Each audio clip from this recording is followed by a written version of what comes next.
네, 안녕하십니까. 공드림 한국사 문제풀이반 강의를 진행을 하고 있습니다. 제가 지난 시간에 고대 정치사에서요, 교재 48조 23번 문제까지 살펴봤습니다. 이어서 고대 정치사 이번에 이 시간에 마무리를 좀 짓도록 하죠. 49페이지 25번 문제부터 진행하도록 하겠습니다. 가식에 해당되는 사실로 옳은 것만을 보기에서 모두 고른 것은 문무왕이 왕에 올랐다. 통일신라 문무왕을 얘기를 합니다. 그죠? 무열왕 다음에 이제 문무왕이죠. 김법문이죠. 아버지가 김춘추였고요. 김춘추 무열왕이 백제를 치고 660년에 죽습니다. 그럼 이제 죽고 나서 곧바로 문무왕이 즉위를 하죠. 그리고 문무왕 때 나당연합군에서 고구려를 칩니다. 우리가 백제가 멸망한 것이 660년이죠. 그렇죠? 이게 이제 백제 사비성 함락이에요. 그러면 이제 668년에 고구려 평양성이 함락이 됩니다. 평양성 함락이에요. 여기는 이제 나당연합군에서 보면 통신라의 무열왕입니다. 무열왕 때 해당이 되는 거고요. 무열왕이 660년에 죽는다고요. 그다음에 이제 평양성 함락 시기는 무열왕 다음에 등장했던 누군가요? 문무왕대 때의 나당연합군에 의해서 평양성이 함락이 된단 말이에요. 신라가 기벌포에서 당의 수군을 격파했다 했습니다. 나당전쟁을 지금 얘기를 하고 있습니다. 그럼 평양성이 함락됐다 해서 삼국통이 완성이 됐느냐? 그렇지는 않죠. 바로 나당전쟁이 대표적인 점이 75년에 매소송 전투하고요. 지금의 연천 쪽이라고 있습니다. 그러면 676년 기벌포 전투가 있습니다. 이게 나당 전쟁입니다. 나당 연합군에 의해서 백제하고 고구려를 치죠. 근데 나당 전쟁은 당이 한반도 전체를 지배하려고 하는 의도를 보이자. 그래서 이제 고구려, 백제, 신라인까지 연합해가지고 당을 몰아내는 육지에서의 매소성과 해전에서의 기벌포 전투가 있다는 거예요. 그래서 이제 여기에서 몰아냄으로 인해서 완전한 여기서 뭐가 삼국 통일이 달성이 된 겁니다. 이 과정이죠. 그러면 시기는 661년부터 해가지고요. 676년까지의 그럼 몇 년이야? 10년 정도밖에 안 됩니다. 한 15년 정도 되나요? 이 시기의 사실을 고려한 얘기입니다. 그러니까 이건 연대를 정확하게 알 수는 없다라고 한다면은 사건 전개 과정의 흐름을 정리를 하시면 될 것 같습니다. 아시겠죠? 자, 기억. 신라가 안성을 고구려 왕에 봉했다 했습니다. 이거는 고구려 부운동 과정에서 나온 얘기입니다. 평양성이 함락이 되죠. 함락된 이후에 고구려 부운동이 일어나요. 고구려 운동할 때 이제 왕족 출신이었던 안성이죠, 안성. 이 안성이 고구려 부운동을 전개했는데 오히려 신라는 안성을 회유를 합니다. 회유를 해가지고 지금의 전라북도 익산 쪽이죠. 금마저에다가 소 고구려국을 건설하는 거죠. 건국하는 거죠. 그래서 소 고구려국의 국왕으로 앉혀놓습니다. 그래서 신라가 안성을 고구려 왕에 봉했다. 그럼 요거는 시기는 언제냐? 정확히 674년이 됩니다만은 624년 시기는 평양성 함락 이후라고 하는 것을 알 수가 있어요. 그렇죠? 그러니까 평양성이 함락이 됐다라고 하는 얘기는 곧 지금 여기 시기에 해당이 된다는 거죠. 그래서 평양성 함락 668년입니다. 그러니까 신라가 삼국 통일을 완성했던 기벌포 전투에서 지금 어디예요? 문무왕이 왕이 올랐던 660년에 죽고 661년에 여기서부터 여기까지의 사실에서 소고구려국 건국은 해당이 되어 있죠. 그게 설사 674년이라는 시기를 몰랐다라고 해도 두 번째, 당나라가 신라를 계림 대도독부로 삼았다. 누구를? 문무왕을. 이건 663년입니다. 이 663년은 뭐냐면은 일단 문무왕이 661년에 즉위했습니다. 즉위하고요. 663년에 계림 도독으로 임명을 합니다. 계림 도독으로. 그래서 이제 신라 땅을 지배하기 위해서죠. 백제 땅에는 웅진 도독부, 신라 땅에는 계림 도독부, 옛날 고구려 땅에다가는 안동 도호부. 그래서 당나라의 어떤 그 지방 관할, 지방 지배에 특수 관청을 두는 겁니다. 663년이고요. 근데 신라는 이제 문무왕대 때는 형식적으로 승인했어요. 하면서 이제 대당 항쟁을 전개하는 거죠. 디귿. 신라가 황산벌 전투에서 백제군을 무너뜨렸다. 이거는 황산벌 전투는 백제가 무너진 사비상 함락 요식이에요. 660년입니다. 리을. 보장왕이 요동적에서 고구려 부흥을 깼다. 이거는 677년입니다. 밑에 해설 좀 잠깐 보시겠습니까? 밑에 셋째 줄 맨 끝에 677년 보장왕을 회유하기 위해서 요동주 도독 조선왕으로 삼았다. 누구를? 보장왕을. 즉 평경성이 함락이 됐죠. 고구려가 멸망을 했습니다. 고구려 마지막 왕이 누구죠? 보장왕입니다. 그 이후에 이제 고구려 부운동이 안성 등에서 전개가 됐었고요. 요동은 어디쯤 되냐면은 우리가 요하가 이렇게 썼죠. 요하가 있고요. 그리고 요동을 경계해서 여기가 요서 기억나시죠? 요하를 경계해서 여기가 요동입니다. 그래서 요동 쪽에 요동의 도독으로 누구를 앉혀놨어요? 고구려 마지막 왕이었던 누구를? 보장왕을 앉혀놓은 거죠. 이때가 언제냐 하니까 677년입니다. 627년. 근데 보장왕은 여기에서 이제 고구려 유민들을 규합을 해서 역시 여기에서 보장왕은 또 뭐를? 고구려 부운동을 전개하고 있었던 거죠. 그렇죠? 고구려 부운동. 여기는 677년인데 자, 요는 기벌포 전투에서 당이 신라에게 얘가 금강입니다. 금강하루 기벌포입니다. 몰려나간 축출된 이후에 당나라 입장에서 보면 완전히 한반도에서 당의 세력이 빠진 이후에 676년 다음에 677년 보장왕을 요동 도독으로 앉혀가지고 고구려인들을 지배하려고 했었습니다. 근데 오히려 보장왕은 고구려 부운동을 또 전개하고 있었다라고 하는 겁니다. 사실 이런 부분은 시차가 거의 나진 않습니다. 그래서 이거는 사건의 흐름을 좀 이해를 하시면은 좀 문제를 푸는데 도움이 좀 되실 것 같습니다. 그래서 이거는 가식에 해당하는 것은 기벌포 전투, 문무왕 측에서 기벌포 전투까지 하는 것은 기역과 니은이 여기에 해당이 되겠다라고 하는 것이죠. 자, 27번 문제로 넘어가도록 하겠습니다. 다음 즉위년 교서를 발표하는 왕의 업적으로 옳지 않는 것은 공이 있는 자를 상 주는 것은 옛 성인의 좋은 규정이요 죄 있는 자를 벌 주는 것은 선왕의 아름다운 법이다. 적의 괴수인 흠돌, 흥원, 진공 등은 그 벼슬이 재능으로 높아진 것이 아니라 실상 왕의 은덕으로 올라간 것이지만 악당들이 서로 도하 날씨와 기한을 정해 반역을 행하려 하였다. 김흠돌, 김흥원 할 때 누구예요? 기억나시나요? 신문왕입니다. 문무왕 다음에 등장했던 신문왕. 다음에 효소왕. 그 다음에 성덕왕 이렇게 넘어가죠. 자, 그 중에 여러분들이 통일신라 왕 중에서 꼭 기억을 하셔야 될 왕이 누구라고 그랬어요? 신문왕입니다. 하여튼 신문왕의 업적은 여러분들이 무슨 일이 있더라도 꼭 기억을 해 두시라라고 하는 겁니다. 이거는 별 5개입니다. 신문왕의 개혁정책은 전제왕권 강화책이다라고 말씀을 드렸죠.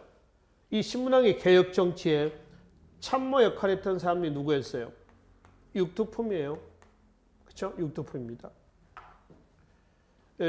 국립대학 국학을 통해 가지고 교육을 받았던 육두품 출신들, 물론 진골들도 국학에 들어갈 수가 있었습니다만 왕의 참모 역할을 했던 사람들이 누구다? 육두품이다.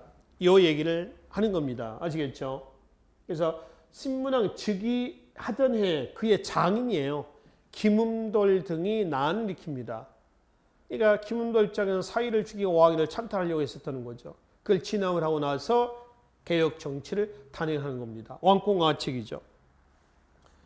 1번 국학을 설치해서 유학을 진행했죠. 2번 귀족들의 경제적 기반을 박탈하는 거죠. 관료전을 지급하고 노급을 폐지합니다. 맞죠? 근데 순서는 노급을 폐지하고 관료전을 줍니다. 노급 폐지가 신문왕 7년이고요. 관료전 지급이 신문왕 9년이에요.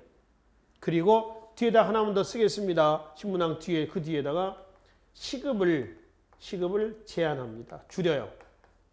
자, 노급은 누구한테 주는 거죠? 관리들에게.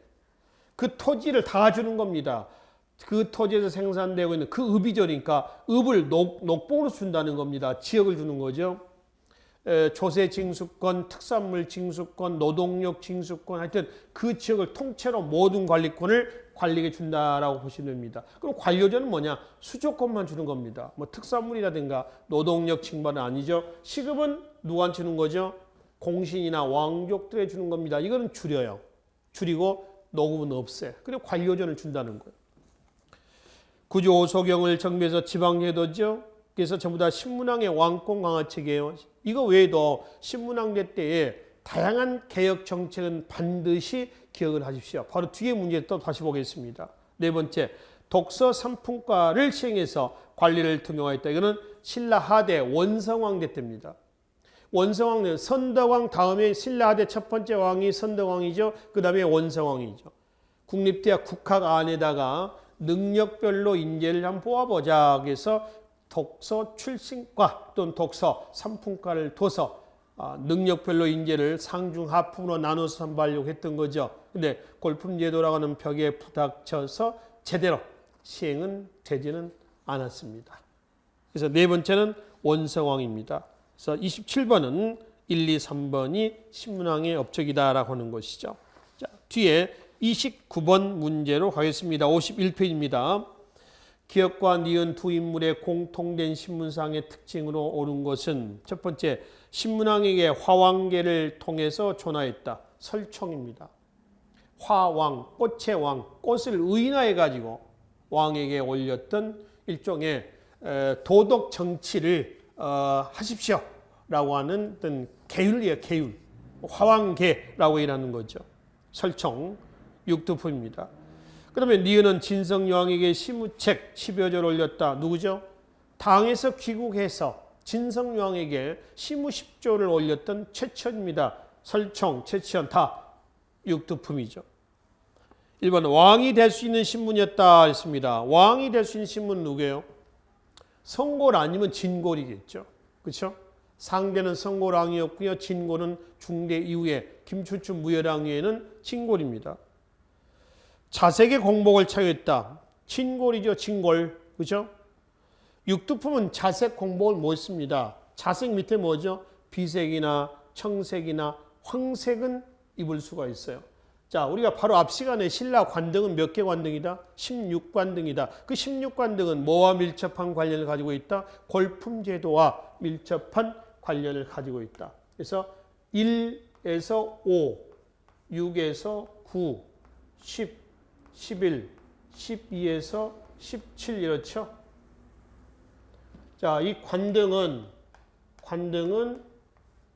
골품과 밀접한 관련을 가지고 있다는데 골품은 자, 진골, 6, 5, 4두품 이렇게 되어 있죠. 여기서 진골은 1관등, 2벌차입니다. 1관등, 2벌찬에서 17관등 조2까지 다 차지할 수가 있습니다. 6관등은요, 6두품은 6관등, 아찬까지 올라갈 수가 있습니다. 5관등은 10관등, 10관등 대남하죠. 대남하까지 올라갈 수가 있습니다. 4두품은요, 12관등 대사까지 올라갈 수가 있다라고 하는 것이죠. 그렇죠?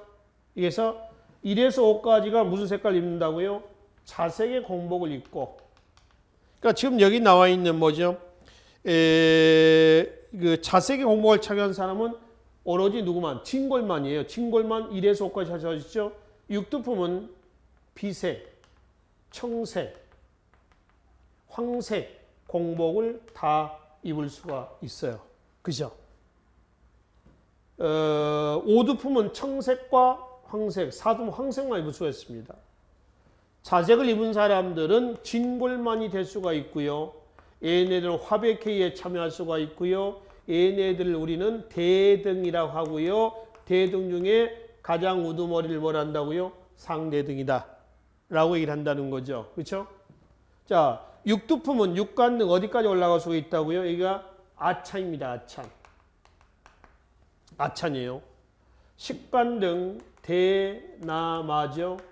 그 다음에 12관등이 대사입니다. 대사죠. 그리고 5관등이 대아찬, 1관등 이벌찬 이렇게 얘기를 합니다. 아시겠죠? 여기서 아찬이나 대나마나 대사에는 중위제도가 적용됩니다. 중위제도. 그건 네 번째 나와 있나요? 중위제라고 그러죠. 중첩된 관등이다라고 하는 겁니다. 그래서 육관등 아찬에는 사중 아찬이다 계세요. 4개로 되어 있습니다. 4개로 사중 아찬이죠. 1, 2, 3, 4중 아찬이죠. 육두품은 육관등 이상 못 올라가죠. 관직 신분 상승하는데 제한이 있어요. 그래서 예를 들어서 7관등이 일길찬이거든요. 일길찬 육두품이 육관등 아차로 승진했어요. 그럼 여기서 끝이야. 정년퇴직 할 때까지. 그래서 걔네들의 불만을 조금 다운시켜보자 라고 해서 육관등 아차는 4개 중첩된 관등, 즉 중위제를 두는 겁니다. 그래서 7급 공무원, 일길차례에 있던 7급 공무원 육두품 A라는 사람이 승진했어요. 그러면 육관등 1호봉, 육관등 2호봉, 3호봉, 4호봉 예를 들면은 이런 식으로 승진해 나가다가 육관등 4호봉에 가면 너 죽을 때까지 거기 있든지 말든지 해라 라고 하는 거죠. 이걸 중위제도라고 그래요. 그래서 네 번째가요. 관등 승진에서 중위제를 적용받았다. 육두품들 중위제 적용받아 안 받아? 받죠. 그럼 5두품이나 4두품은 중위제를 적용을 안 받느냐라고 하는 거죠. 그렇지는 않습니다. 올라갈 수 있는 상한선이 있죠. 식관등 대나마라든가 그렇죠? 뭐 이런 사람들도 12관등 대사라든가 하여튼 관등 상한선 걸리는 부분이 있죠. 여기에 있는 요 관등은 전부 중위제가 적용됩니다. 근데 5두품, 4두품 별 중요한 내용은 아닙니다. 6두품이 중요한 내용이죠. 그래서 네 번째 맞고요. 세 번째 중앙관부의 최고 책임자를 독점하였다. 역시 진골이죠. 주로 고관들은 얘네들이 독점한다. 진골들이 라고 하는 겁니다. 그래서 29번은 육두품에 대한 신문상의 특징입니다. 4번이 여기에 해당이 되겠다라고 하는 것이죠. 30번 다 누구 얘기예요? 30번 신문학 얘기죠. 뒤에 31번 문제도 신문학에 대한 얘기입니다. 신문학의 업적을 복에서 오르라라고 하는 거죠. 자, 박스 안에 보겠습니다. 5년, 신문학 5년 봄에 다시 완산주를 설치하고 용원으로 총관을 삼았다. 거열주를 승격하여 청주를 설치하니 비로소 구주가 갖추어져서 대하찬 복세로 총관을 쏟아. 총관은 지방장관이에요. 동일후에는 삼국시대 5주가 구주로 됩니다. 5주 2소경 내지 5주 3소경이 구주 5소경으로 되죠. 구주의 장관을 총관, 나중에 도독으로 바꿔요. 3월 남원 소경을 설치하고 여러 주와 군의 백성들을 옮겨 살게 했다. 3인 정책이죠. 9년 봄 정월에 내 외관의 노급을 폐지하고 노급을 폐지. 신문학 9년이죠. 그리고 아까 이제 그 관료진 지급하고 하는 그런 걸 얘기합니다. 해마다 차등을 두어 조를 주도록 하교하고 이를 고정된 법식으로 삼았다. 왕이 달구벌로 대구죠. 대구. 서울을 옮기려다가 실현하지 못했다. 신문학입니다. 기억. 당을 축출하고 통일 왕국을 정비했다. 이건 누구예요? 문무왕대 때의 기벌포 전투 이걸 얘기합니다. 삼국통일이 완성됐던. 니은 김음돌의 모욕 사건을 계기로 귀족 세력을 수청했죠. 디귿 유학 사상을 강조하고 국학을 설립했죠. 리을 이사부로 하여금 우산국 정벌은 이거는 6세기 초 지증왕입니다. 미음 행정실무를 담당하는 세력으로 육두품이 성장했다. 신문학 개혁 정치의 핵심 참모 역할 이른바 킹메이커다 이렇게 보시면 되죠. 그렇죠? 니은 티귿 미음이 여기에 해당이 되겠습니다. 이 육두품의 역할에도 여러분들이 유의를 좀 하셔야 됩니다. 특히 육두품, 신라 중대 때 육두품의 역할과 신라 하대 때 육두품의 역할이에요. 중대 때는 왕권 강화의 핵심 참모 역할을 합니다. 그러나 하대 때는 반골품 세력이 됐던 거죠. 구분하셔야 돼요. 33번 문제로 하겠습니다.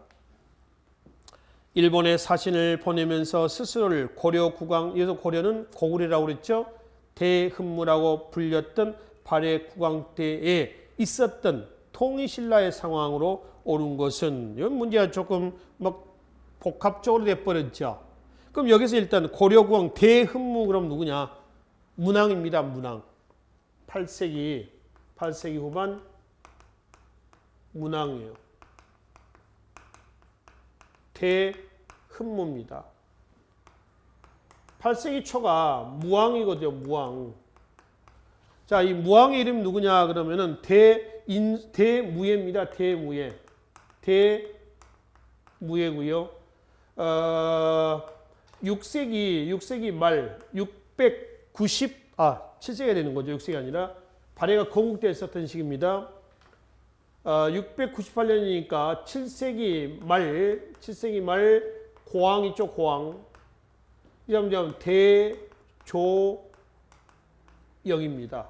고왕, 무왕, 문왕 이렇게 넘어가죠. 지금 여기서 문제는 누구 때 얘기하냐면은 바로 누구예요? 8세기 후반 문왕이죠. 대흠무니까 8세기 후반 문왕대 때의 사실에 해당이 됩니다.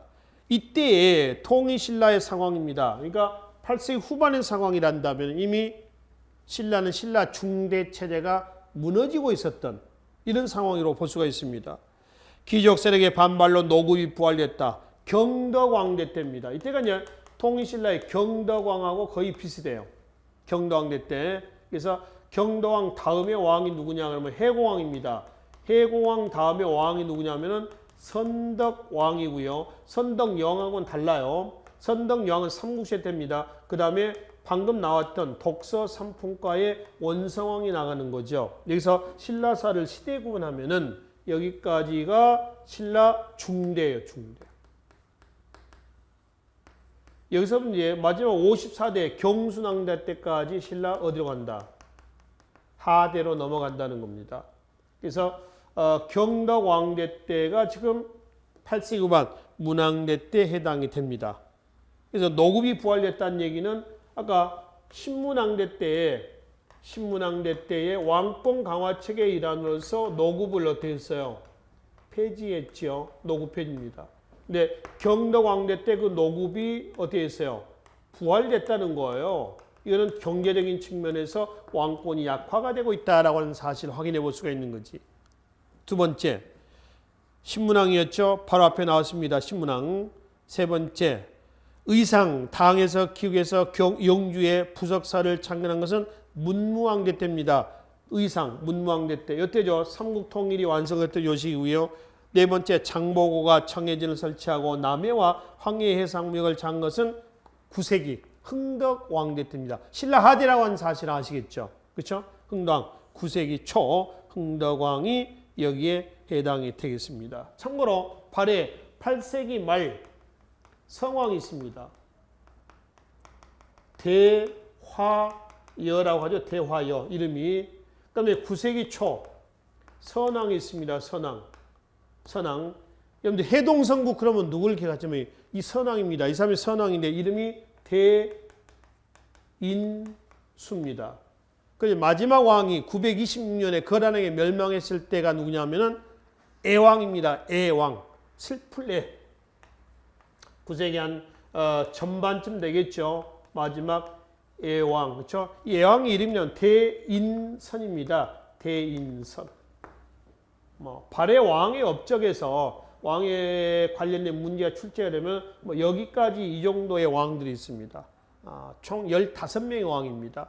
698년에 건국이 돼서 926년에 926년은 9세기 전반이 아니군요. 그죠? 제가 좀 착각을 했네요.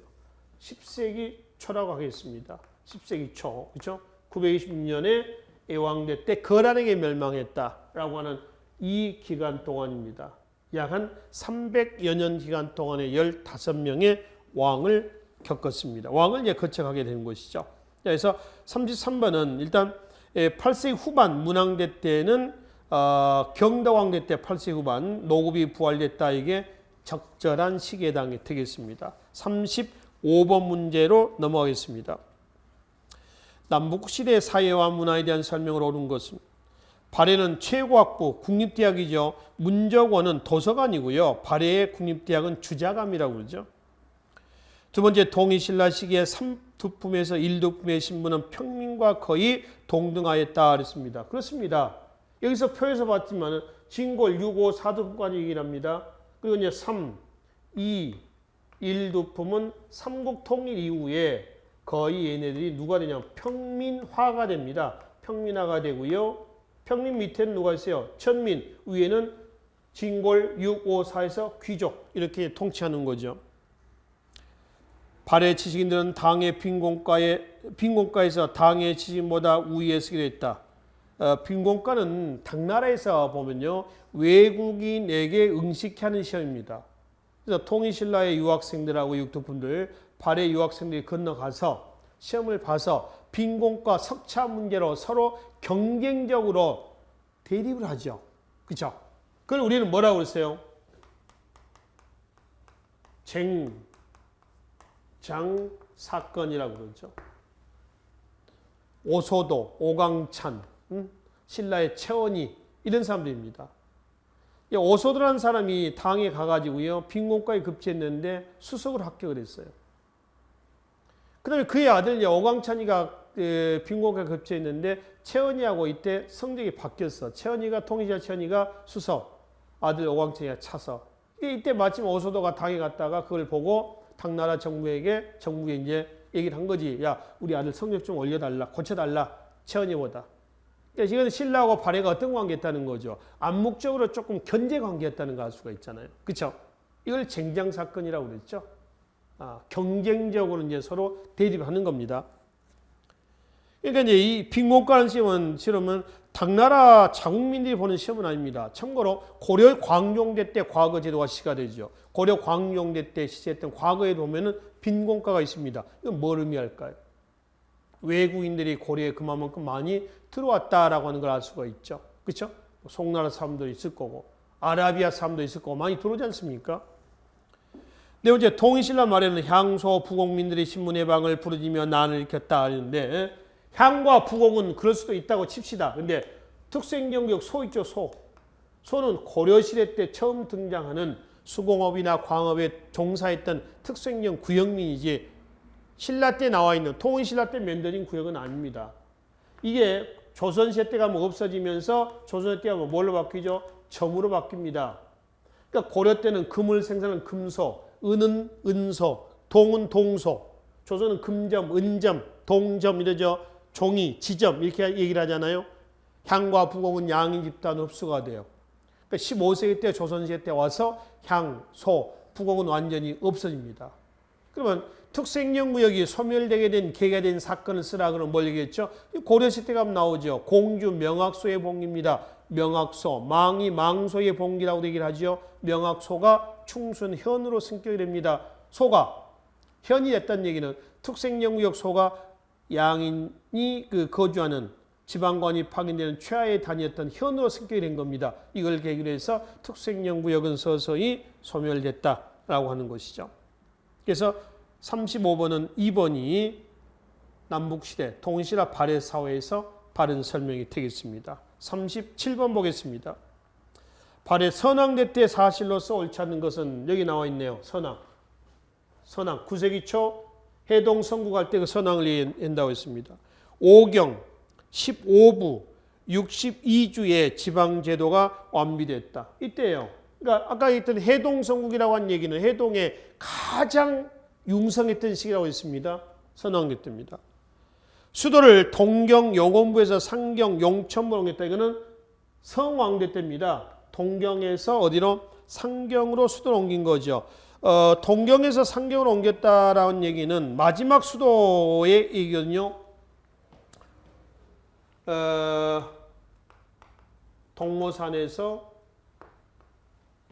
중경으로,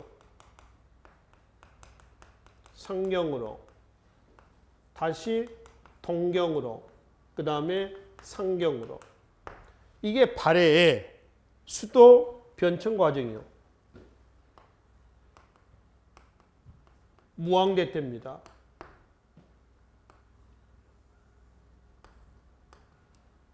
이건 문왕대 때입니다. 문왕대.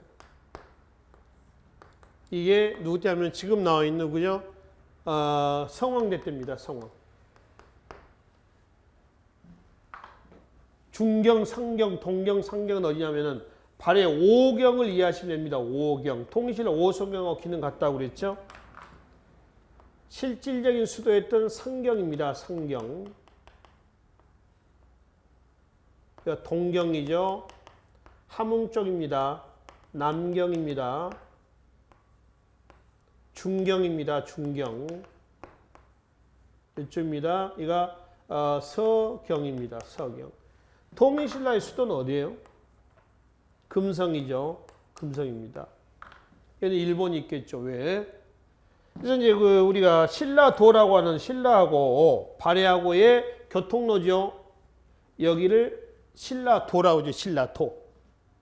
자, 수도를 우선 보겠습니다.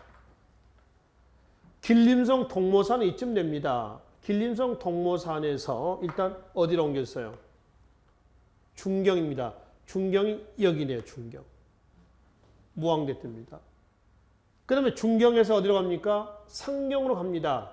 상경에서 어디로 오죠? 동경으로 옵니다. 문왕대 때입니다. 성왕대 때 다시 동경에서 어디로 가죠? 상경으로 가서 정착을 하게 된다라고 이제 보시면 되겠습니다. 아시겠죠? 자, 그래서 지금 보겠습니다. 수도를 동경에서 상경으로 옮겼다 그랬습니다. 중경 상경이 아니라 동경 상경입니다. 성왕입니다. 성왕. 8세기 말 성왕대 때가 되는 거고요. 그 다음에 세 번째, 대부분의 말갈족을 복속시키고 요동으로 진출하였으며, 네 번째, 남쪽으로 신라와 국경을 접할 정도로 넓은 영토를 차지했다. 3번, 4번 묶어요. 그래서 뭐란다? 해동은 우리나라를 얘기한다고 그랬죠? 중국에서 얘기하는 얘기입니다. 중국 당나라에서는 이때 선왕대 때 치세를 해동에 번성한 나라다. 그래서 뭘 한다고? 해동, 성국이다 라고 얘기했다라는 얘기입니다. 아시겠죠? 그래서 2번이 선왕대 때에 9세기 초 선왕대 때 사실로서 바른 설명이 되겠습니다. 자, 39번으로 넘어가겠습니다. 발해 대관계입니다.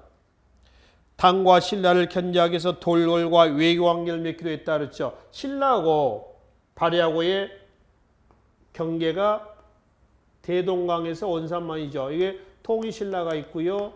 왜? 일본이 있고요. 그죠? 그 다음에 중국은 어디죠? 당이 있고요. 그 다음에 위쪽에 돌궐이 있었습니다.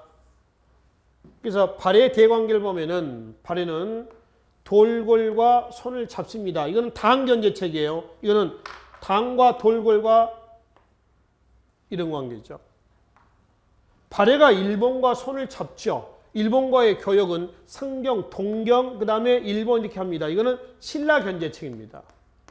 그러니까 신라하고 당, 발해하고 관계는 좀 껄끄러웠다라고 하는 걸 알 수가 있죠. 이거는 당 견제책이죠. 견제책입니다. 신라하고 왜 문무왕대 때 수교관계를 맺습니다마는 외구의 노략질로 인해서 계속 친선 아닙니다. 끊어졌다, 이어졌다, 끊어졌다, 이었다 계속 반복이 됩니다.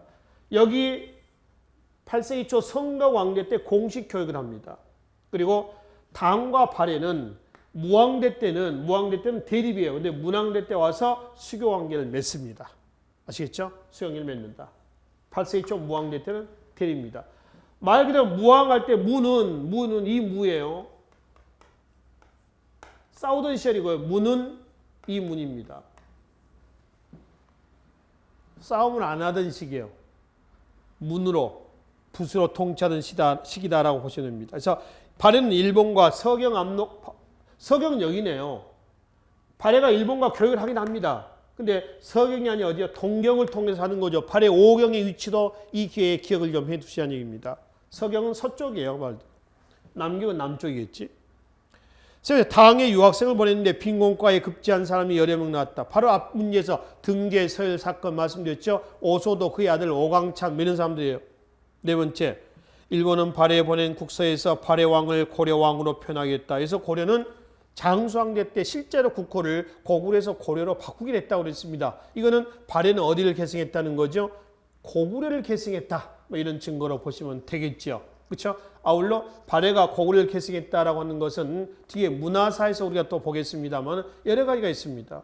예를 들어서 주작대는 당나라 거죠. 예를 들어서 돌사자상, 굴식 돌방 무덤의 모주림 천정 구조, 온돌장치라든가 불상이라든가 석등이라든가 일련의 이런 것들 전부 다 고구려적인 요소입니다. 또 고구려 유민들, 고구려인들이 발해 지배계층의 주류를 형성했다라고 하는 점, 또 고구려 고씨들이 외국 사신으로 많이 나갔다는 점, 또 일본에 보내는 국서에도 고구려를 계승하고자 했다는 점, 이런 표현들이 다 발해는 고구려를 계승했다라는 증거로 보시면 되겠습니다. 그래서 39번은 2번이 잘못된 설명에 해당이 되겠습니다. 자, 41번으로 넘어가도록 하겠습니다. 다음 발해에 대한 설명으로 옳은 것을 모두 고르라 그랬습니다. 기억. 국호는 처음에는 진. 그렇습니다. 698년에 국호를 처음에는 뭐라면 진이라고 했습니다. 진. 또는 이렇게도 씁니다. 진. 713년에 국호를 뭘로 고치냐면은 발해로 고칩니다. 713년에. 고구려 계승국을 표방하여 고려로 부르기도 했다. 맞죠? 니은. 계획도시인 상경의 유적과 유물은 발해의 문화를 잘 보여준다. 맞습니다. 계획도시라고 한다면은 아무렇게나 만든 도시가 아니라 말 그대로 계획도시예요. 이거는 중국 당나라 수도 장안성이죠. 장안성의 주작대로를 모방을 한 겁니다. 주작대로. 주작은 남쪽이죠. 남쪽에 있는 커다란 도로예요. 왕궁을 중심으로 해서 주작대로를 얘기합니다. 그래서 뭐 요즘에 열십자 모양의, 그렇죠? 정사각형 모양의 도로를 얘기하는 거죠. 디귿. 타구와 격구놀이가, 구는 뭐예요? 공입니다. 공. 그러니까 타구, 요즘 야구 같은 그런 말 비슷한 거죠. 격구놀이가 당을 통해 들어와 널리 유행했으며 지배층을 중심으로 하겠죠. 리을. 귀하게 여기는 것에는 태백산의 토끼, 남해부의 권포, 다시 말합니다. 남해부라고 한다면은 뭐냐면은 남해부, 남경 쪽이 됩니다. 그 다음에 책성부의 된장, 솔빈부의, 솔빈부는 지금 연해주 쪽이거든요. 연해주 쪽, 솔빈부의 말이라든가 이 말은 특산품이에요. 위성의 철, 미타호, 호수입니다. 붕어 등이 있었다 그랬습니다. 그러니까 보는 토끼, 다시마, 된장. 된장은 굉장히 오래된 것 같죠. 그렇죠? 콩을 재배하면서부터 이제 콩으로 된장을 만드는 겁니다. 소금도 필요했겠죠. 말, 철, 붕어. 이게 발해 특산물로 해석하시면 되겠습니다. 그래서 기억, 니은, 디귿, 니을 모두 바른 설명으로 보시면 되겠네요. 자, 뒤로 넘어가세요. 57페이지 43번 문제로 하겠습니다. 다음과 같은 상황이 나타난 시기의 사실로서 옳은 것은, 이 사례를 많이 보셨을 겁니다. 시기적으로 어느 시에 해당되나요? 신라 하대죠. 하대. 골품제의 모순과 수치체제의 모순이 나왔던 신라 하대 상황이에요. 나라 안의 여러 주와 군에서 공부, 세금입니다. 공부를 바치지 않으니 창고가 텅 비고 어찌고 하는 거. 마지막 줄. 진성여왕대 때죠. 원종과 애노의 봉기. 사벌주. 지금 상주입니다. 사벌주에서. 그래서 상주에서 의거하여 반란을 일으켰다. 신라 하대 상황인데요. 1. 거대한 돌무지 덧널 무덤이 많이 만들었다. 신라 상대입니다. 돌무지 덧널 무덤의 대표적인 것이 천마청이죠. 천마도라고 하는 것은 벽화가 아니라 부장품이라고 말씀을 드렸죠. 저는 4세기 전반에서 6세기 전반에 나온 무덤이에요. 그렇죠? 이거는 단장이라고 해서 단장. 나중에 문화사에서 기출문제가 있습니다. 다시 보겠습니다만은 간단하게 단장 한 명만 매장할 수가 있다. 상대죠. 삼국시대 때 신라입니다. 두 번째, 세계 최고 가장 오래된 목판 인쇄물이 만들었다. 이거는 정확한 건 아니면 751년경으로 봅니다. 경덕왕대 때에 김부식이 만들었던 불국사의 건축 시점하고 같이 봅니다. 왜냐하면 이게 무구정광 대다란이경인데요. 불국사가 만든 시기가 751년경이거든요. 아마 그때 만들지 않았냐 이렇게 보는 거죠. 세계에서 가장 오래된 목판 인쇄물이에요. 두루마리 불경이죠. 닭종이고요. 그러니까 이거 8cm 세로 8cm 이거 8cm입니다. 8cm니까 실제로 이게 한 1, 2, 3, 4, 5, 6, 7, 한 실제로 한 요 정도밖에 안 됩니다. 이게 한 8cm도 되나? 8cm 정도 됩니다. 그 요 길이가 이제 얼마지만 620cm예요.